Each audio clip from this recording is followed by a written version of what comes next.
The Restart Expo, supported by a united industry, was able to demonstrate firsthand to government and industry stakeholders that exhibitions and events can open safely with all the required COVID-19 protocols in place. And they should be viewed as organized business events and not mass gatherings. With online registration, wearing a face mask, hand sanitizer stations, social distancing, and temperature checks in place, going to the Restart Expo was as safe as going grocery shopping. The first step was to register online by adding your details and selecting your preferred time slot. A registration ballot system was in place to manage venue capacity restrictions. Your entry ticket was emailed to you, and 24 hours before the event, a COVID-19 form was sent to complete and return. Arriving at the expo, access to the parking was allowed after a quick entry ticket check by security. Now was the time to put on your face mask, compulsory for the duration of your visit. Then it was time for a temperature check. If your temperature was below 38 degrees Celsius, you continued on to the registration area. The registration process was easy. A quick system check for your completed COVID-19 form before you were handed your pre-printed badge and a lanyard packed in a sanitized plastic bag. If you didn't submit a COVID-19 form, you went to another desk to fill it in. No form, no entry. In the well-organized holding area, a real-time counting system monitored how many people were in the expo hall. If the numbers had reached the maximum of 250, a short stay in the holding area was required. An adjoining restaurant provided refreshments. From here, you went through a final control point to the expo hall. Finding your way around was easy due to plenty of directional signage, and COVID-19 officers could also assist if required. Social distancing was made easy with visible decals. There was no shortage of hand sanitizer stations throughout the venue, and you also had access to hand sanitizer on every exhibitor stand. The stands were cleaned throughout the day. Restart Expo is a ray of hope for our industry. It's an opportunity for us to demonstrate as a collective, as an industry, pulling together to demonstrate what is possible from a World Health Organization safety and health protocol perspective. Exhibitors engaged with visitors on their stands, and for one-on-one meetings, you could opt to use one of the private meeting rooms. There were many high-profile speakers presenting in the seminar theatre, including Chifiwa Chivengwa, CEO of the Tourism Business Council of South Africa, Sisanchona, CEO of the SA Tourism Board, Baba Gauganediwe, CEO of Gauteng Tourism, and Craig Newman, the Group Chief Executive Officer of GL Event South Africa and former president of UFI, the Global Association of the Exhibition Industry. We need to get the message across that as an industry, we are not, or we shouldn't be COVID restricted, but we should rather be COVID managed. We're an industry that shouldn't be classified as mass gatherings because we are organized gatherings.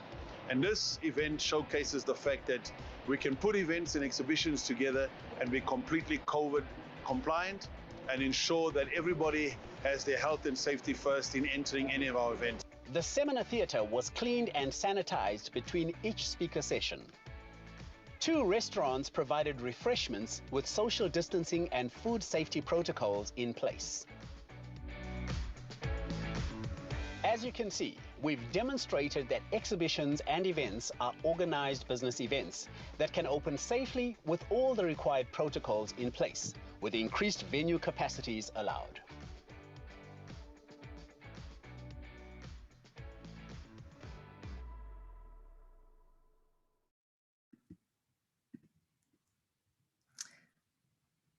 Well, good afternoon, everybody, and thank you so much for joining us today.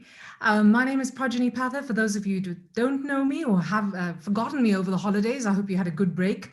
And it's wonderful to be back and back in action and working with our teams and connecting with you all again. So today we're talking about the Restart Expo. So AAXO, together with the SA Events Council, we're committed to the reopening of the exhibition industry. Events and exhibitions, unfortunately, as you all know, have been overlooked during the lockdown, which commenced in March last year. And unfortunately, exhibitions have been bundled into the same category as mass gatherings. So the Restart Expo was a strategic effort to unbundle this myth and show government officials and local municipalities that exhibitions and events are safely organized business gatherings. Now, in the past few weeks and months, we have observed thousands of South Africans experiencing great difficulty maintaining social distancing and social gatherings. And unlike restaurants and shopping malls and casinos, and attendees do not go to exhibitions to socialize, but attendees visit exhibitions to do business.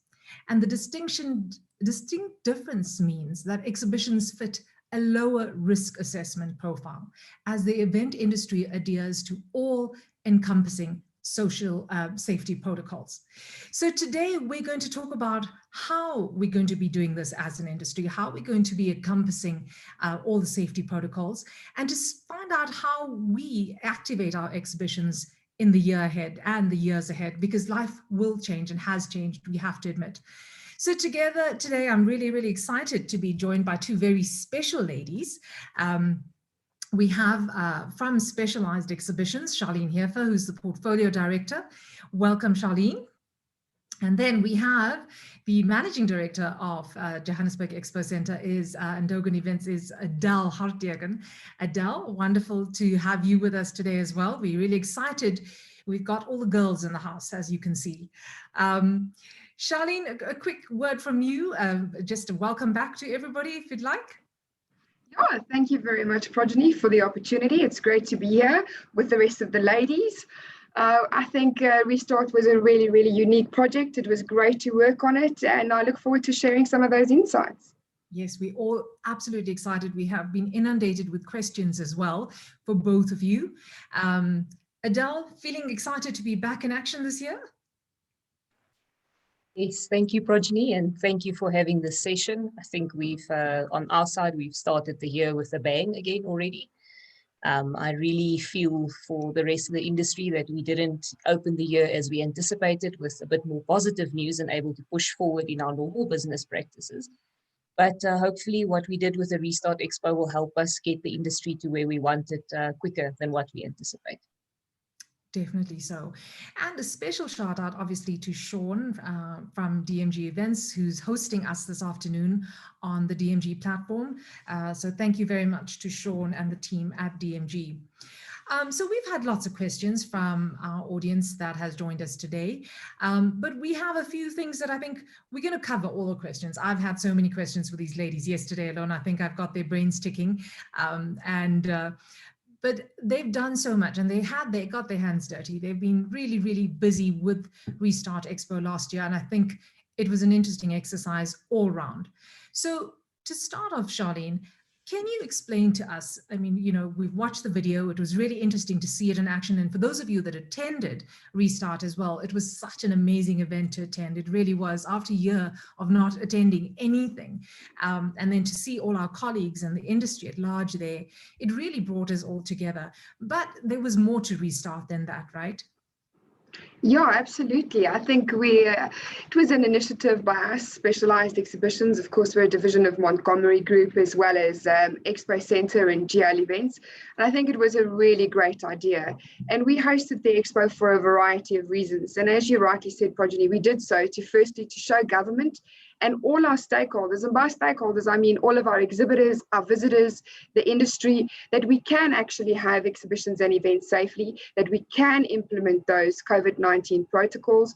And of course, I think Craig was the one who touched on it in the video, that we are not mass gatherings, that we are organized gatherings, show them what the difference was between the two, you know, in practice. I think the last reason you touched on, and that's one that's pretty close to my heart, it's bringing the industry together. It was to get together, to bring that hope, and to show that we as an industry is resilient and that we will definitely be back. Wonderful, exactly. I mean, we absolutely echo those sentiments, and I think everybody does. Adele, from your side, what was the feeling going into Restart Expo and your reasoning behind that? I think Charlene already covered quite a lot of it, but basically it was to put that industry, or to put the industry right in the face of the different levels of government that we wanted to reach. And we were lucky enough via some of the connections and the networks that we've got actually with Rand Show to be able to bring these people to the venue and showcase to them that what we're saying in terms of hosting the event safely is not just lip service, it's something that can actually be delivered. And I'm confident we achieved the desired results that we wanted. Absolutely. And I think, you know, having the two of you here on this panel and showing us what you're doing and taking us through what you did last year is key in us going forward this year, to all of us as organizers, as suppliers to the industry, as venues to the industry, about the partnerships that need to be created. And I think that was one of the strengths that have come out through this, to show that together we are so much stronger. And I think you worked exceptionally well together and realized how much you need to lean on each other through the process. Now, Charlene, let's start with you. Take us through in terms of how was it different? You know, you've done this for so many years, and was this as easy as any of the other exhibitions that you've organized? No, definitely not. I think it was completely different. Let me take that back. No offense to anybody. No exhibition is easy to organize. Let me take that back. Yeah, let's get that straight. Yeah, no event is easy to organize. Well, firstly, we went into this as a partnership, which you don't normally do. And like both you and Adele touched on, I think we learned that if we're going to succeed at this, we have to work closely together. I think those days of working in a vacuum or working as an organizer in your venue just doing this and your infrastructure supplying just doing that are over. This event would never have been a success if the industry and all of these different partners didn't pull together. And then even guys like yourself, Progeny, AAXO, SA Events Council, Gauteng Tourism, those were all crucial. So it was really different from a perspective that we had all of that collaboration and all of that input coming up front. And then, of course, I suppose by the time we decided to do Restart Expo, we had just a little bit over a month of timing to go. And anybody that's ever planned an exhibition will know that a month is not a lot of time to put a show together. So that was really tricky, the time frame. And I think the last thing was the COVID regulations, of course. What do you implement? What don't you implement? How do you do them safely? And how do you take all of this sort of input and collaboration on board and make sure that you get the best result for everybody? Yeah. Now, when you talk, let's look at your planning, right? So you do your exhibitor plan, you know, you're going to have to get your exhibitors on, but there's obviously, you've got your suppliers to deal with, you've got your media attendance, and there's so many different facets of the exhibition. So where did you start first? Let's talk about from the beginning, right? How did you start? How did you change your thinking now with the protocols to start implementing this into the exhibition? What did you change straight away? I think I started on the visitor side, to be brutally honest with you, Progeny. I think that as organizers, we sometimes tend to focus on the exhibitor side, and we get challenged constantly in our company to rather look at the visitor side. And I thought that was where the biggest change was going to be. So I started looking at the visitor side. How are we going to get the visitors there? How many are you going to get there? How are we going to comply to? At that stage, we were at level 1 with a maximum capacity of 250. How are we going to make sure that we don't exceed that 250? How are you not going to turn your visitors away? And then I started looking at the exhibitors and the government officials and the guys that we have to have there, your speakers. How many of them are you going to have on site? You know, how many stands do we need to cap it at to still be able to, be within the regulations? I think that's really where I started. Okay, so you had 250 max that you could have at the venue at any given time. Was that including your contractors and your all your stand builders and all the catering staff and all of the cleaners and things like that? It was including most of the staff. We did get a little bit of leeway on the staff, but pretty much 250 indoors was your maximum. Alternatively, if you chose an outdoor event, you could have 500 outdoor. Okay. Now, I remember you said to me shortly at one point in time as well that, because we looked at, being able to take the 250 and may possibly do 250 outside the venue and 250 inside the venue. Was that an option? No, I think that all of us understood the regulations at that stage to be 250 indoors and 500 outdoors. And then when we went a little bit further down the line with Restart and the planning, and we got involved with the EMS and the approval, it turns out that either you choose an indoor event or you choose an outdoor event. So either you have 500 people outside or you have 250 inside. You can't have your bread buttered on both sides, unfortunately. Right, of course. Quite challenging, quite challenging. And with a venue as big as Johannesburg Expo Centre, I would have thought, you could capitalize on that, using the different parts of the venue to break up your 250 as well. But again, a stumbling block. Now, Adele, as a venue, how do you think you were able to benefit the Restart Expo, and how were they able to lean on you as a venue? Especially because, right now we're all learning the ropes, we're all learning the protocols, and how, as a first event that you do with these protocols in place, how did you come to the party as a venue? So I think our venue is obviously in a bit of a unique position at the moment with the activity that we've been running since last year. We're going almost on a year that we've had the field hospital here. And that really helped us to take what we had learned during the field hospital exercise and a lot of sessions we had at the venue to see how we would implement that into the Restart Expo. So we went about it by looking at the contractors that had already been trained and inducted by the Department of Health, which basically goes across our security complement, the actual building security, as well as the cleaning staff and the catering company. So all of their staff have been inducted by Department of Health, and we were able to advise Specialised accordingly as to what we could and could not do. I think from a venue perspective, what for us was we had to apply a lot of thinking to was how we would set up the entire space to accommodate Specialised layout, but still making people feel safe and making them feel welcome. Because now you've got many areas where you need to put more barriers and speed fencing and access control points. And you want to do that without making people feel like they're coming to visit a jail. So that was one challenge that we also had to look at, is how do we get the staff to make people feel welcome, communicate with them in a different way, because it's not your normal circumstances. Yep. And that's a really unique benefit, of course, having your staff being trained during this time. That makes it really, really helpful in terms of guiding you, Charlene, and to say, okay, well, actually, you can't do that. Now, if we look at the floor plan itself, was there much changes? Would you have if it was under normal circumstances, and I know I'm going to keep saying normal and you might be upset with me, but that's the only way I can refer to this right now. Under normal circumstances, would you have changed the floor plan, Charlene, in any way to what you did for Restart? No, would be the short answer, Progeny. When we decided which of the regulations or how we're going to implement it, and we decided to stick strictly to the gazetted regulations, there were no regulations that forced any changes on your floor plan. I mean, as an industry, we're already regulated. Our aisles are already 3 meters wide. You didn't see any change of aisle sizes in any retail space. So we decided to leave the aisles at 3 meters. The only change really came in at the seminar theatre. The seminar theatre had to be much bigger to accommodate the socially distanced chairs. That is an issue, and I think it will be an issue for organisers moving forward. If you want to accommodate the same amount of people in your seminar theatres that you did previously, you're going to need to make a lot more space available, or you're going to probably need to look at the live streaming option like we did at Restart Expo. The other question that I get asked often on the floor plan is the one-way traffic. Yes. That also was not part of the regulations, and it wasn't required. We had more than ample space, and we did not implement any one-way traffic regulations. And how many people were you able to accommodate in your seminar theatre?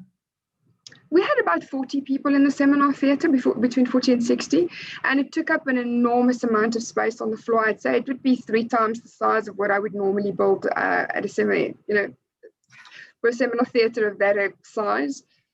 Wow, that's really interesting. So with your entrances and exits in the floor plan, was that you had one entrance and one exit, or were they separate?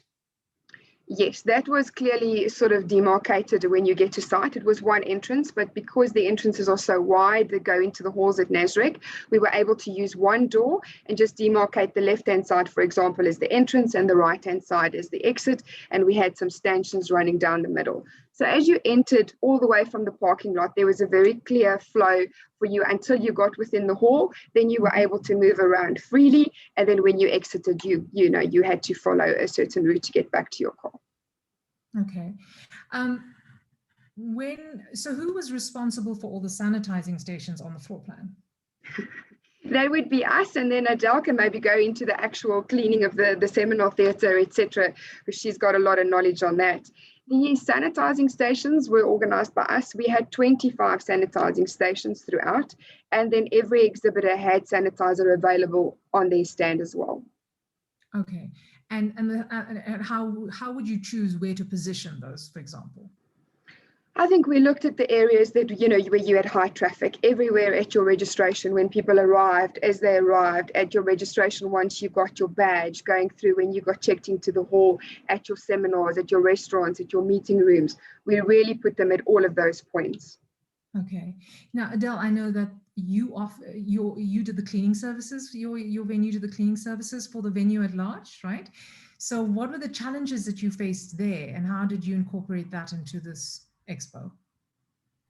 So I think the challenges when it comes to the cleaning is most of it revolves around the financial implications. You have to have a much bigger staff complement than what you would normally have. And also taking into consideration that those guys have to have the necessary protective equipment that they're wearing if it's your own people. We also had a lot of the guys branded in shirts called public safety officers who were partially responsible for checking up on the cleaning, but then also to ensure that people were complying to wearing their masks and keeping their distance. Mm-hmm. In terms of the cleaning itself, I think Charlene mentioned earlier, and it was on the video as well, that we had to sanitize between each session within the conferencing area. And similar for the meeting areas. So we had separate little meeting areas as well as in the catering area. So literally wherever someone moves and gets up, it has to be sanitized. And obviously the benefit that we had is that our cleaning contractor had already been working on the hospital project. So they had the correct chemicals that they know, they already knew what to use, how regularly. And during the expo, a lot of people would have seen him but not recognized him. Even our hospital manager attended to come and check what we were doing and how we were doing it. So it was completely compliant, even from that perspective. That's amazing. I mean, wow. So having that benefit of the hospital there just benefited us as the expo hugely. So besides cleaning, what else was the venue responsible for at this expo? So I think the Restart Expo was very unique in terms of what venue would normally be responsible for and what we took responsibility for in this instance. And it leads back to the point that Charlene mentioned earlier about collaboration, and that it's something that we would have to, it might be the new normal for us to work in these collaborative sessions instead of people forcing each other into boxes of who takes on what cost and who takes on what responsibility. So a lot of the functions that we would normally perform as venue and what organizer would be responsible for, we actually integrated. So as venue, we normally look at the security and advising which companies we prefer, as well as the cleaning, as well as the catering. But with this, we also had a lot of input from the organizer to say, what do they want? What specifically should and should we not do? Mm-hmm. And obviously on the financial side, as it's mentioned in the dossier, it wasn't a revenue generating event. So we also had the additional, I wouldn't say burden, but task of going about getting people to come and contribute to the event for without any compensation necessary. So between the venue and the organizer, we also had to look at that aspect. Okay, so would you say you've used, like if I go back to cleaning, would you say that you used more cleaning staff and cleaning utilities than you normally would have, right? Definitely. So what we would normally do for the exhibitions is that there would be a proper deep clean of the venue before we set up, before the build-up happens, and then just a clean to make sure everything is in place before the exhibition starts. But with this, we did a proper deep clean before the build-up started. again afterwards, and then also during the days of the exhibition and at night after the exhibition had closed to make sure everything is cleaned properly for the next morning. So your labor complement and your consumables do shoot up quite a bit. So Charlene, with regards to then the exhibitors' stands, did you tell your exhibitors that they would be responsible for cleaning their own stands? I mean, it's a simple question, but it's something we take for granted, right? Absolutely. When we had the briefing, we informed them of all their requirements. Basically, as an exhibitor, your requirement was that you had to clean your own stand. Then you would come to the party and those stands would be deep cleaned initially and every night. But during the course of the day, you would be responsible for cleaning your own stand and for making sure that people social distance on your stand, wear their masks, and have your hand sanitizer available. Okay. So now I'm going to take cleaning a step further. We're talking about cleaning, but then during build-up, how did you handle that during build-up? Because obviously cleaning is a big thing for us right now. So how do you handle that during build-up? Unfortunately, that's really difficult to handle during build-up. So we placed all of the hand sanitizer stations everywhere throughout. They were encouraged to use them. We looked at the mask wearing, etc. And then, of course, like Adele mentioned, we deep cleaned the venue again afterwards, which is not something that we would normally do every night. Okay, all right. And then the cleaning staff, again, Adele, obviously being quite visible and available during build-up as well, I'm assuming. Okay. Yes. So let's talk about build-up now, right? We've had some questions that have come through as well. So one of the questions was there any specific logistical procedures different to the old normal put in place for build-up and breakdown? That's a really good question. And the answer is yes. I mean, we had to make sure that everybody went through the COVID-19 protocols, both exhibitors and their contractors, who arrive on site had to, register, get their badge, they had to fill in the COVID-19 form, make sure they sanitize, wear a mask. And then, of course, I think the big thing is that we had to ensure that even during build-up, we stayed below the 250 maximum capacity. Fortunately for us, it was a small exhibition. We only had 40 stands and only a handful were really, custom built. So we were never going to get anywhere near the 250 limit for build-up or breakdown. However, if you are planning an event, you have more stands and you're going to know that you're going to get closer to that limit, you're going to have to relook at how you bring your exhibitors in, look at, slots, a longer build-up time, limiting the amount of people. I think that's something that would need to be considered. Yeah, I think this came through as a suggestion as well in terms of allocated access times, obviously for limited build-up time periods, with crew, etc., depending on the size of the exhibition, of course.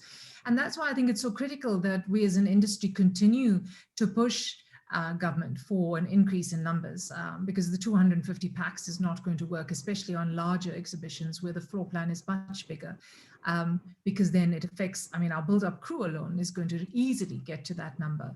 So we really need to continue to pursue government on that 50% capacity, at least, of venue size. So with regards to build-up, another question here, were there any extra restrictions or guidelines put in place for type of stand construction and finishes, etc.? No, as mentioned before, we worked strictly to the gazetted guidelines and there were no additional guidelines that dictated what a stand should look like. We also worked very closely with the MS to ensure we had everything signed off. So no, there are actually none of those regulations that are currently being enforced. Okay.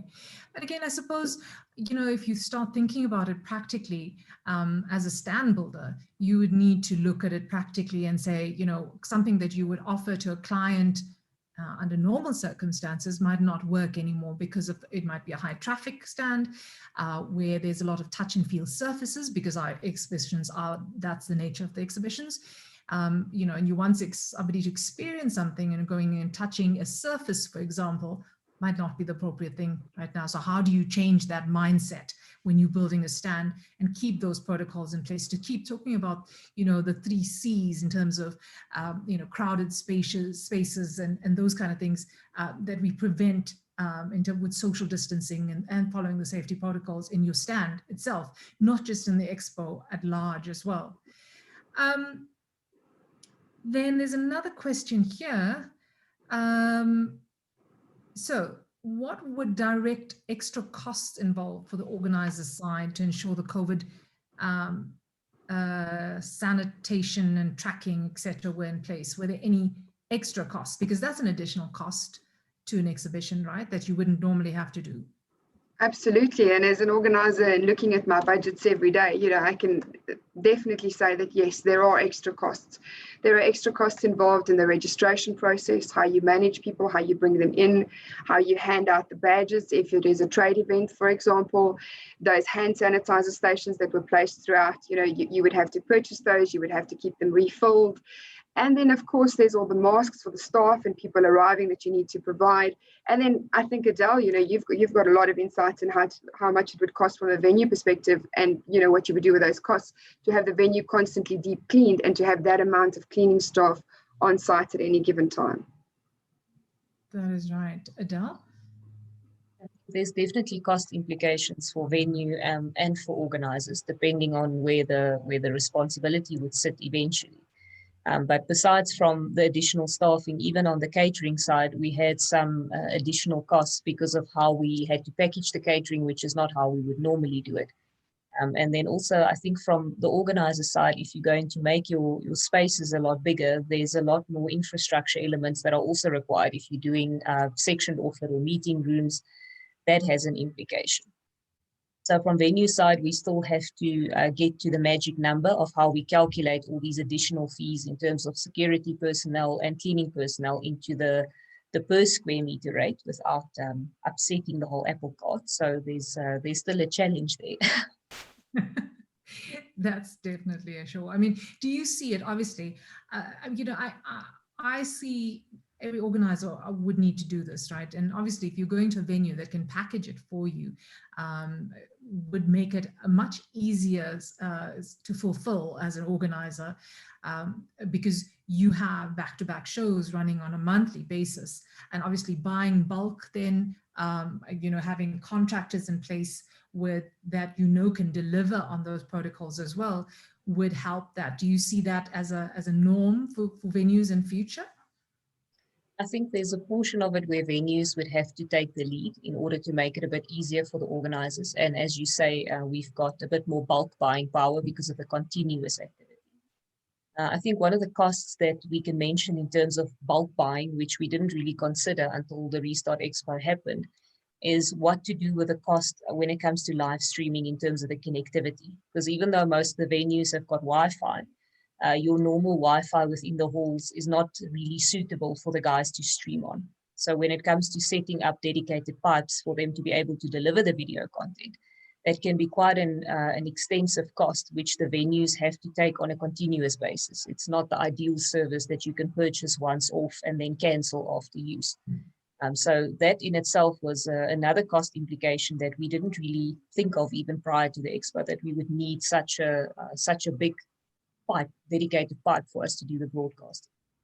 Yes, because especially and depending on your expo, if you're streaming worldwide as well, you want that connectivity to be on par. I know you mentioned this yesterday, Charlene, as well, in terms of Adele's just brought up the virtual live streaming part of the expo, which is also something new that we never did before. Was that, do you see that as a costly exercise, a time-consuming exercise, but something that we still is going to be an absolute essential going forward? I definitely do. As people are talking more and more about hybrid events, and I alluded to the fact that if you want to accommodate the same amount of people in your seminar theatres, you're either going to have to make them a lot bigger and give up a lot of your floor space, or you're going to have to make them smaller and embrace the live streaming, which is exactly, what we did at the Restart Expo. And the response we got was phenomenal. We had over 600 people tune in from all around the globe to listen to our speakers. Was it a costly exercise? Absolutely. So as an organizer looking at the budgets, I would make sure that I understand what it entails from both the venue perspective, as well as having the guys constantly there monitoring, having the equipment.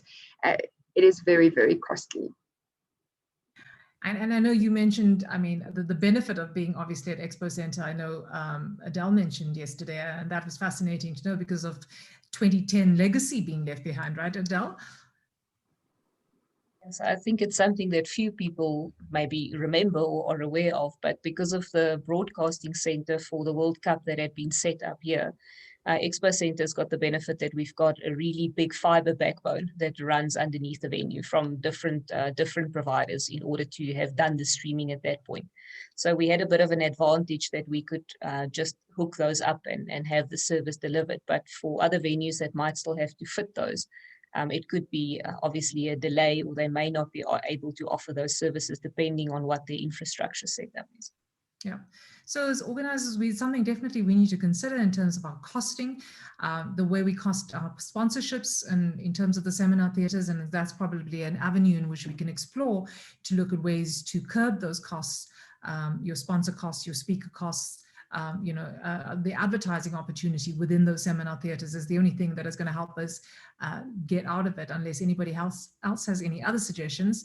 But right now, that virtual seminar, the hybrid event, is essential because of the numbers, and those numbers, are not going to go back to normal in a long time until we build confidence for people to start traveling again, until we build confidence for the world to come to South Africa again as well.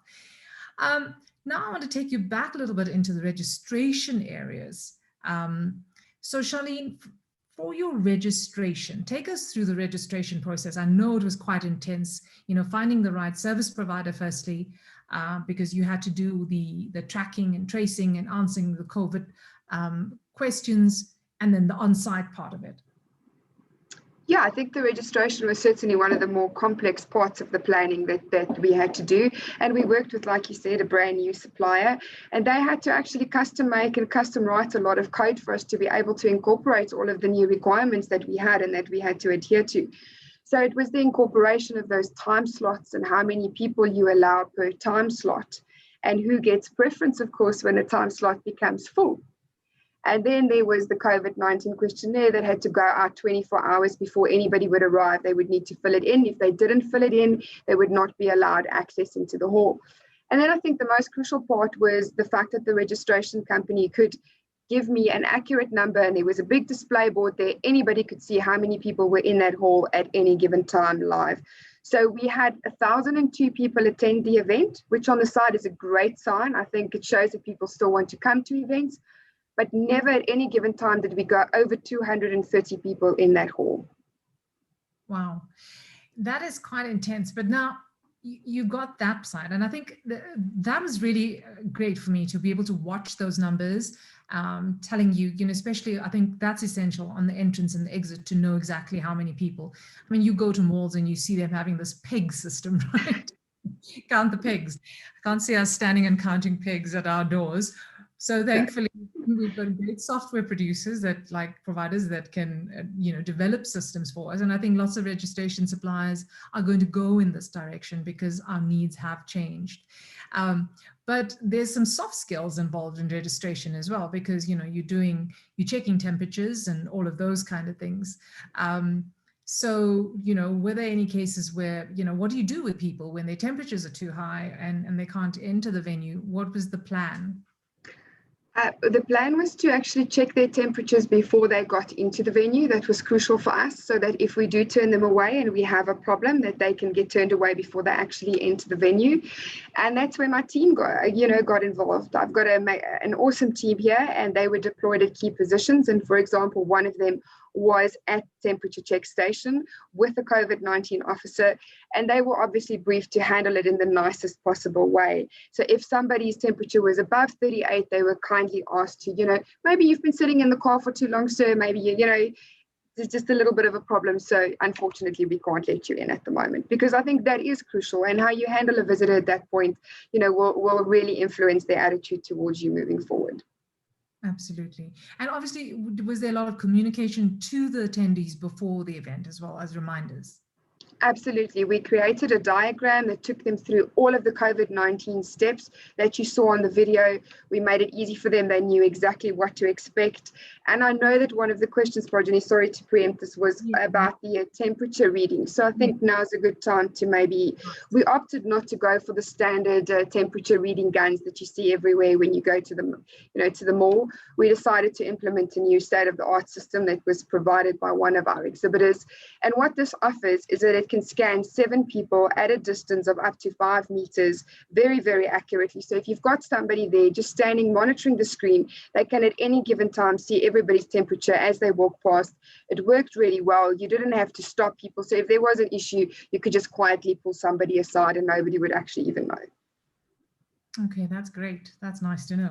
So lots to take into consideration. And I think what you're saying here as well, you can see that communication is key throughout the process. Absolutely. You are involved in that registration process. And I know lots of organizers already do it, you know, a reminder to register, reminder to book your seminars that you're going to, reminder to book your meetings, you know, to all those kind of things. Again, it's taking them through the communication. And I think it gives you a sense of comfort and a sense of confidence that as an organizer, that you know what you're doing, and I feel comfortable to attend the event doing so. Correct. So if anybody that's online that has any other questions regarding the registration or the floor plan, do feel free to pop them into the chat and we will have a look at them as we move on. But whilst you're doing that, I want to go to the catering now, Adele. And I believe that's that the venue was responsible for the catering as well. So take us through the challenges that you faced there. I think with the catering, the main challenge is that obviously we need to stay away from the conventional buffet setup that we would have had in the past. So basically the catering encompassed looking at pre-packed meals as far as possible, and then looking to still provide those meals at a reasonable cost and something that's still appetizing. You know, with a buffet, it's easier because there's a lot of choice. People can have their own options, but when you go for pre-packaged food, that can very easily become something that looks low quality. And you have to take into consideration in the long run, I suppose, if everything becomes pre-packaged, how is that going to affect your sustainability? Because we've got enough plastic as it is. So those are some of the factors that we looked at Restart Expo, and we still continuously work with our catering company to see going forward, how would we make that easier? I think we will get to a point probably where buffets would still be allowed. But for me, from a personal perspective, I think within an event setup, it would be something that I would be uncomfortable with. So the prepackaged, I think, might become the preferred, or that you might have to have that as an option for people that don't want to take the buffet option. Okay, yeah, it is. I mean, and it's, again, in the changing environment and the cultures of the society that we live in, and there's so many different cultures, it's trying to appease everybody and make sure that there's something for everybody. And that's always a challenge, generally speaking, and now even more challenging. But did guests feel comfortable in your catering areas? Did they participate? Did they purchase food? Did they feel comfortable sitting down, the guests that were there? Well, the catering areas were, I'm not going to say full, but the areas that there were, people were buying coffees, having little individual meetings between 1 or 2 people at a time. So the general perception that we could see was that people were quite comfortable in those spaces. I also think that people, they were so excited to see each other that a lot of thought went out the door with, you know, what are we doing under the COVID circumstances? So hopefully when we can reopen the industry, our visitors will have that same reaction, that people are so happy to be back together again, that they're not trying to micromanage everything. Exactly. Charlene, I know you also had a VIP area, right? Yes, we did. We had a VIP hosting area where the speakers could go in, any of our, you know, government guests or VIP guests. It was also socially distanced, and venue took care of the catering in all of the same manners that Adele explained earlier. And the people spent a lot of time in there. They had a lot of meetings. I know that even some of the, you know, newspapers, etc., had their interviews in there. Okay, and you did some catering there as well, if I'm not mistaken, right? Absolutely, provided by the same catering supplier through the venue, and they adhered to exactly all the same sort of protocols. Okay, and I mean, from visiting as well, just they looked like there was a level of comfort and confidence, and I think that's because of all the processes that you put into place, and the cleaners were visible, the sanitizing stations were visible, the cleaning processes were visible. You know, normally we try to hide and clean behind the scenes so that you're not visible, but now during these times we want to make cleaning really, really visible. Now, when we talk about, we talked about the cleaning and the catering, and let's move on to the security here. Okay. Adele, I know you mentioned that the venue was responsible for some of the security, but there again, there must have been challenges as well in terms of, what was different, and then also challenges from visitors as well that were attending that might not want to abide by some of the new protocols in place. Look, obviously, venue normally takes care of only the building security, so we are more responsible for the outside security.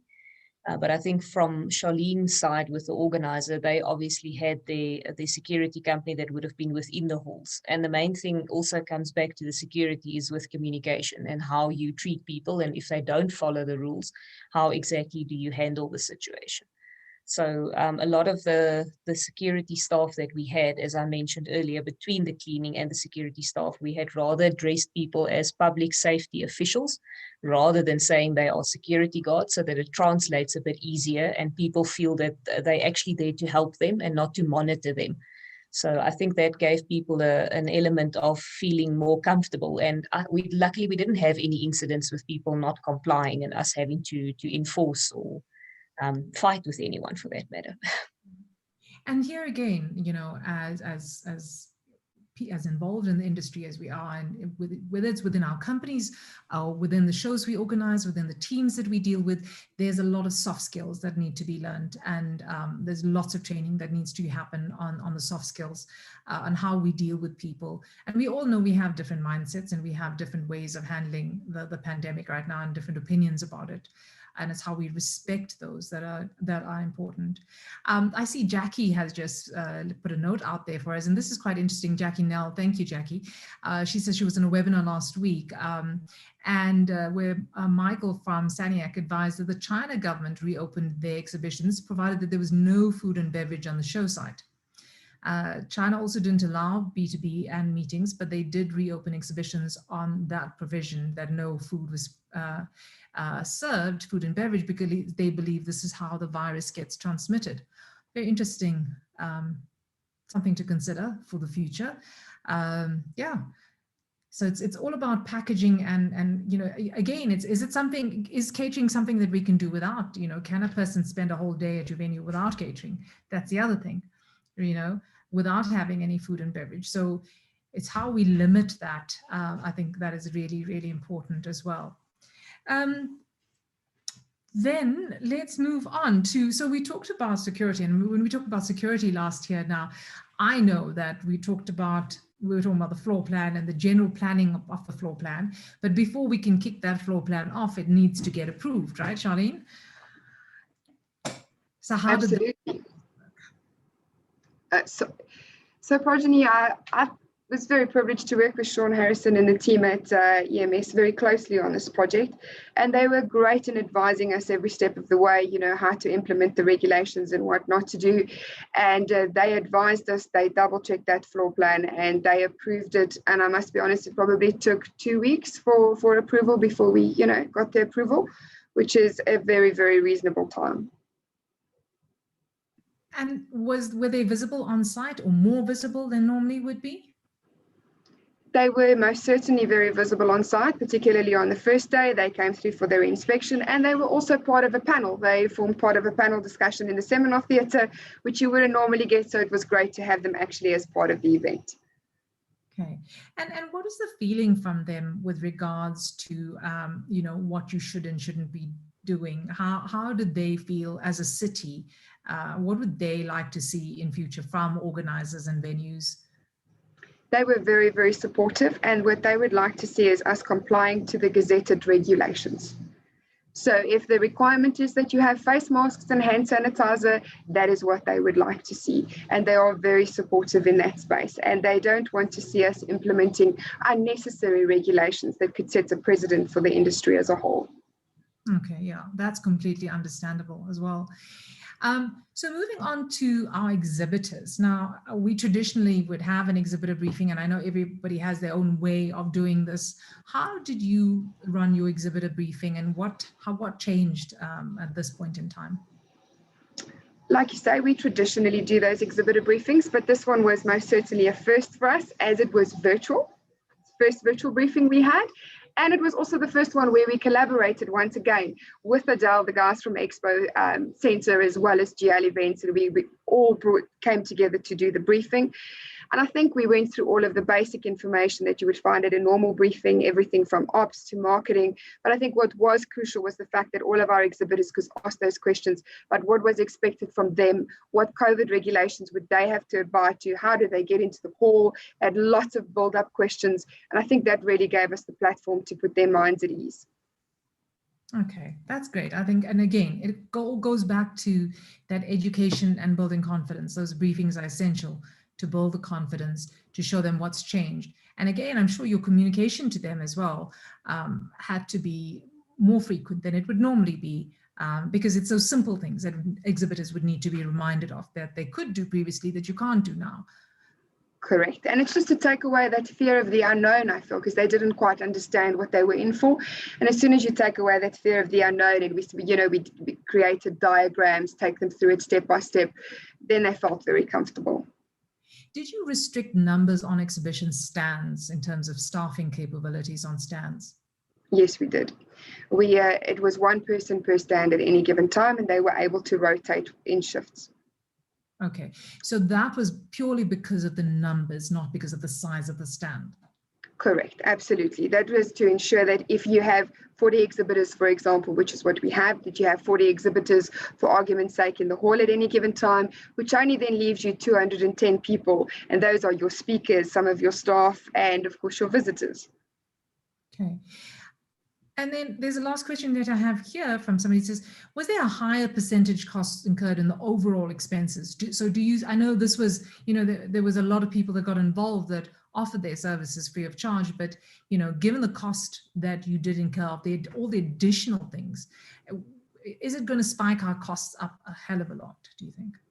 Absolutely. And I think, let me first say, it was great to see the industry come together, and I'm sure Adele can attest to this as well. The suppliers went above and beyond to assist us, and most of them did it free of charge. However, if we were doing this as a normal exhibition and I was paying for it, there would most definitely be a spike in our costs, undoubtedly. Yeah, sadly so. It's such you just stuck between a rock and a hard place, because we want to reopen our industry. But how do we reopen our industry sustainably so that we can sustain our businesses, sustain these events that have fed so many different business sectors for so many years?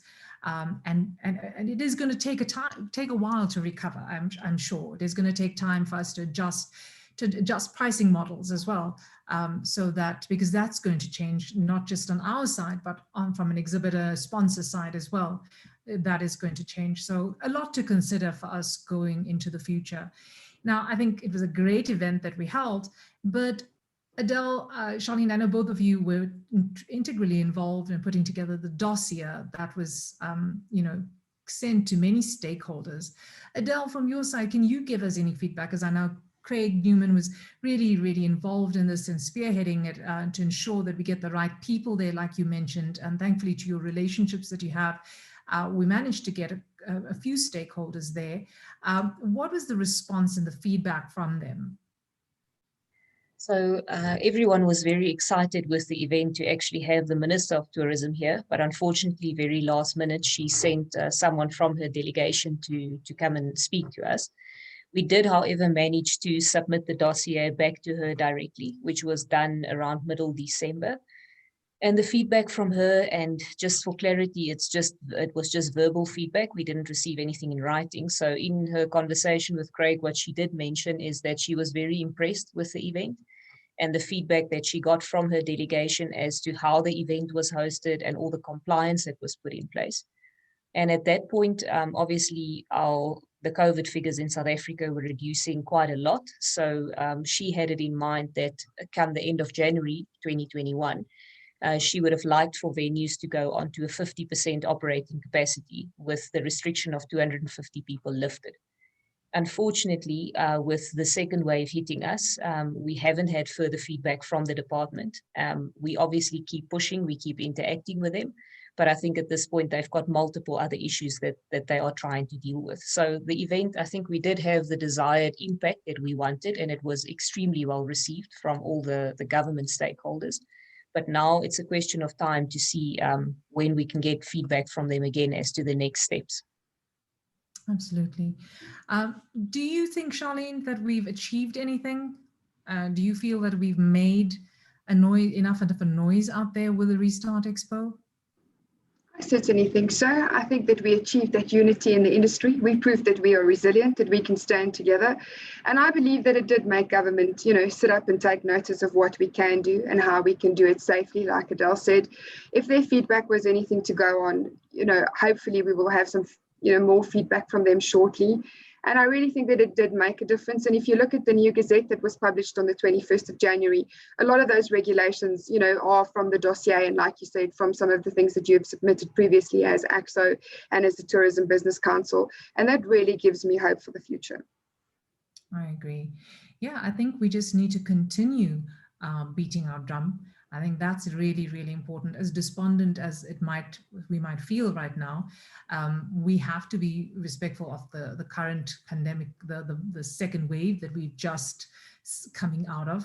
And I think government had a lot of fires to put out. We do have their ear. We are sitting with the right people. There are lots of things happening and lots of discussions that are happening, but it's all about timing, and it's all about the numbers that we see coming through and us getting down to the lower levels.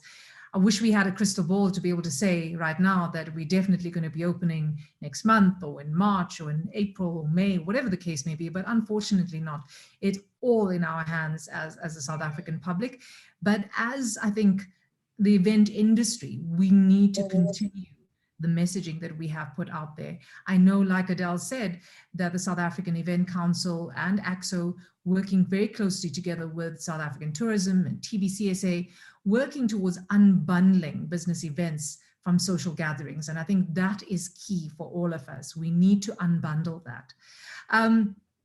Before we move on any further, and we're almost running out of time, I know that I have one more question here that has come up as well, and something that we talked about on the stand build before we go, but we were talking about, I know that GL Events did the general stand build.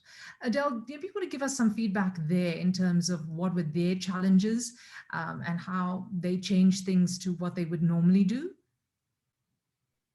So I think on GL Events side, they faced a situation which a lot of the subcontractors are facing at the moment in terms of not having their normal staff complements available. And it was quite impressive to see even the salespeople and project managers from GL Events physically building stands. I think if anything, it's been a huge education process for them. The guys are no longer just selling the product, they have to manufacture it now as well, which is a good learning curve, but it was something unique to see on site. And obviously, I think the labor complement of the industry at this point is very heavily affected. And that had its own challenges within the build-up, because obviously you have a lot of people working in an environment that they're not necessarily used to. It's not your normal, everyone is cleared for working at heights and everything is done. So I think there were some processes on GL side that they also had to put staff members through that wouldn't normally fit within that category. Yeah, that's really interesting. And again, and it's that, the labor, the people, the professionals, the skilled labor that we have within this industry that we rely on so heavily, that needs our support, and we need to get back into on-site and get them working again and get all these companies up and running again so we can get business going. If I had to ask you about your learnings, each of you, from this Restart Expo, if you were to summarize that, what would you say your learnings were? Who wants to go first? Charlene, start with you. I think that I learned that it is possible to have our events under the COVID regulations. There is absolutely hope that we can open our events. And I learned that collaboration is definitely the way forward, and that as an industry, we can pull together. Absolutely. Couldn't agree more. Adele? I think I can just reiterate what Charlene said. It's the collaboration is really the key focus area here. It's no longer every man for themselves or every woman for themselves in this instance, in this industry, and working closer together. It was actually, even though we only had a very short time to execute this event, it was actually a very pleasant experience working with Specialised, who would normally be our client, rather as a partner, And it yielded great successes with not a lot of pressure, because we all were able to pick this up and pull it through together. And I think going forward, the major factor, what we've learned from this exhibition, is that we really have to look at, from the venue as well as the contractor and the organizer perspective, towards our pricing models going forward. Because all the changes that are coming or that are here already is obviously going to heavily affect how we would normally, from selling the floor space as a venue to selling the floor space as an organizer. We have to get the really clever financial guys in the industry to have a look at how do we structure that going forward to still make it a profitable exercise. Absolutely agree. Yeah, because, as organizers as well, you're so ready to put out pricing so that you can secure clients for the years to come and the next expo. But our costing, our overhead cost for running these expos will be changing quite a bit.